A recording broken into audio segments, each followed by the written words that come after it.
मेरा नाम रजत है। मेरी उम्र 22 साल है।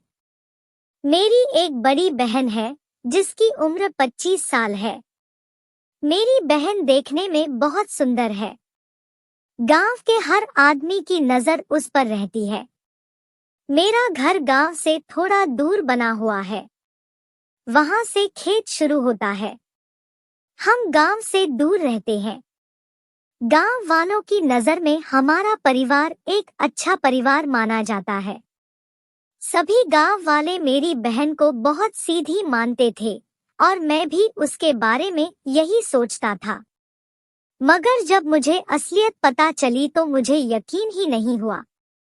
मुझे पता चला कि उसका गांव के किसी लड़के से अफेयर चल रहा है। शिल्पी उससे अपनी चिड़िया को मरवाती है। मैं सोच भी नहीं सकता था कि मेरी बहन ऐसा भी कर सकती है।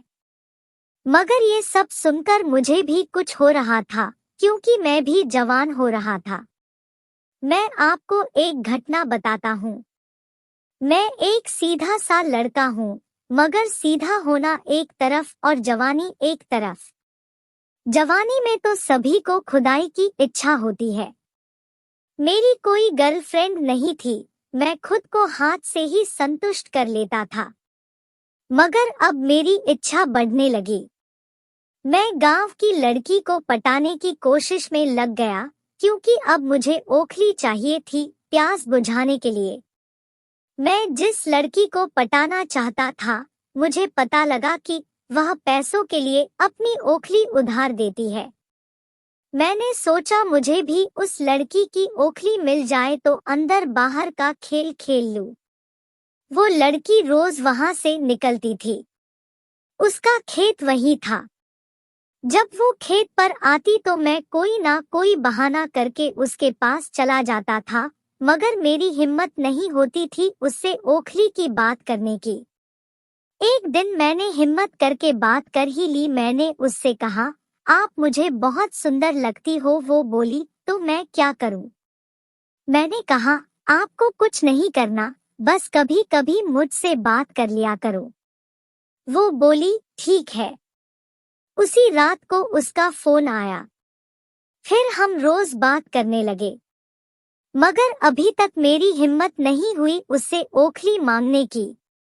एक दिन वो बोली, उसे घर का राशन लाना है, मगर उसके पास पैसे नहीं है।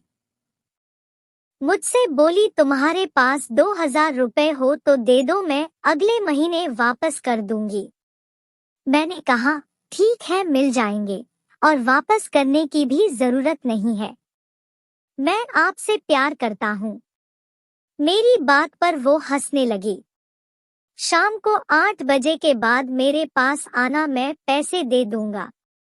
वो बोली, ठीक है, मैं आ जाऊंगी। मैं शाम को उसका इंतजार करने लगा। वो आ गई। उसने साड़ी पहनी हुई थी।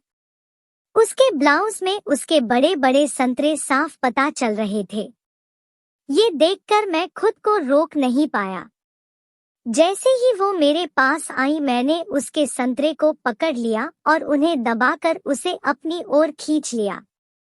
मैं उसे चूमने लगा। वो भी कोई विरोध नहीं कर रही थी। मैं समझ गया कि उसे भी मजा आ रहा है।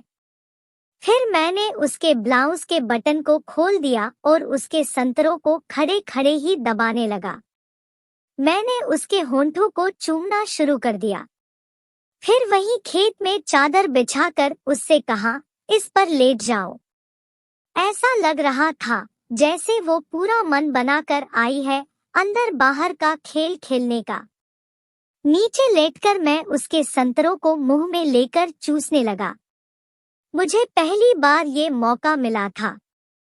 फिर मैंने उसकी साड़ी ऊपर करके उसकी चिड़िया पर हाथ रख दिया और सहलाने लगा। उस पर हाथ फेरते हुए बहुत मजा आ रहा था। मैंने उसकी ओखली को मसला और फिर उसमें उंगली डाल दी। फिर मैं उसकी ओखली को चाटने लगा। बड़ा अच्छा लग रहा था।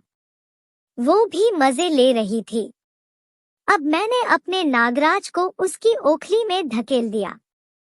जोर जोर से अंदर बाहर करने लगा।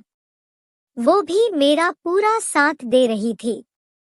10 मिनट के बाद मेरा सारा रस उसकी ओखली में निकल गया। अब ये सिलसिला ऐसे ही शुरू हो गया। जब भी उसे पैसों की जरूरत होती तो वो मेरे पास आ जाती थी। मैं उसके साथ अंदर बाहर का खेल खेलता था।